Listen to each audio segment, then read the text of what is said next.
చూపులకెన్నడు దొరకనిది రంగు రూపు లేని మది రెప్పలు తెరవని కన్నులకు స్వప్నాలెన్నో చూపినది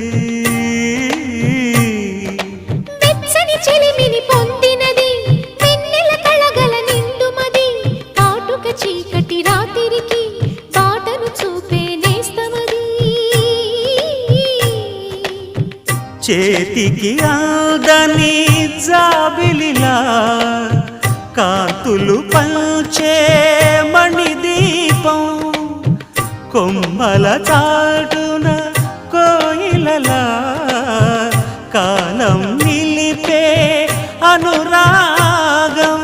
అడగని వరములు కురిపించి అమృత వర్షిణి అనిపించే అమూల్యమైన పెన్నిది శుభోదయాల సన్నిధి మనస్సనేది అహో